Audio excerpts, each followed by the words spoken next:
총선 앞두고 민감하게 여야가 격돌하는 대목도 있습니다. 윤석열 대통령이 올 초부터 각 지역을 돌면서 민생 토론회를 주재하고 있는데 관련 내용 정리해봤습니다. 이 부작용을 완벽하게 해소할 수 있는 이런 전자 시스템이 확실하게 구축이 될 때 이거를 푸는 것이지, 그게 안 되면 계속 금지할 겁니다. 네, 지난 1월 4일 첫 민생 토론회 장면인데 공매도 금지 관련 발언이 나왔죠. 이후 소상공인 이자 부담 완화와 또 청년 지원, 원전 에너지 등 여러 주제로 지금까지 모두 18차례 토론회가 열렸습니다.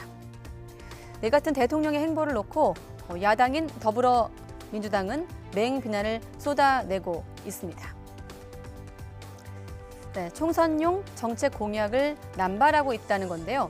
민생 토론회가 열린 지역이 서울과 경기, 영남, 충청 등 국민의힘이 총선 승부처로 삼는 곳이고, 또 약속한 정책의 예산 규모가 900조 원을 넘는다면서 예산 퍼주기다 이렇게 비판하고 있는 겁니다.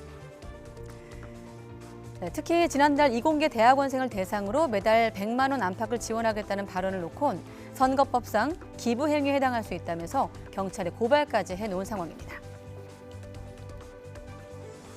다니시면서 거의 지역별 선대위원장 같은 얘기를 하세요. 이 지역에 가서 내가 이 지역에 뭘 해주겠다.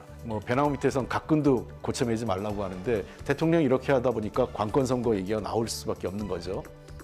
네, 이러자 대통령실 야당이 그동안 요구한 것처럼 대통령이 민생을 챙기는 것이라고 맞서고 있는데요. 여기에 총선 격전지를 찾는다는 주장에 대해선 의미 있는 정책 발표를 위해서라면 지역을 가리지 않고 가는 거라고, 또 900조 원 예산 퍼주기다 이 비판에 대해선 대부분 자발적인 민간 투자가 이루어진다면서 사실 왜곡이라고 반박했습니다. 네, 그렇다면 과거 대통령들은 어땠을까요? 직전 총선이 있었던 4년 전, 당시 문재인 전 대통령이 연초부터 총선 당일까지 찾은 곳은 20곳가량인데요. 제주 4.3 사건 추념식을 다녀오고 산불 피해 지역 등을 방문했습니다. 당시 야당은 국민의힘의 전신인 미래통합당이었는데 대통령이 코로나19 대응을 이유로 현장을 다니면서 총선의 영향을 줄여 한다고 비판했습니다. 박근혜 전 대통령도 20대 총선 전까지 10번 정도 현장을 방문했습니다. 지역 창조경제혁신센터를 방문하거나 현충사 참배 일정 등을 소화했는데 역시 이때는 반대로 민주당에서 비판이 나왔습니다.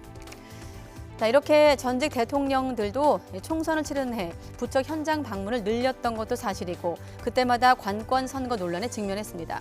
하지만 윤 대통령의 최근 현장 행보는 상대적으로 방문 횟수도 많고 민생 토론회란 이름에 걸맞지 않다라는 비판도 제기되고 있습니다. 대통령실은 근거 없는 비판을 말라며 민생 토론회는 선거 이후에도 계속될 거라고 맞서고 있지만 여야의 선거 개입 신경전, 총선이 가까워질수록 팽팽해질 것으로 예상되고 있습니다.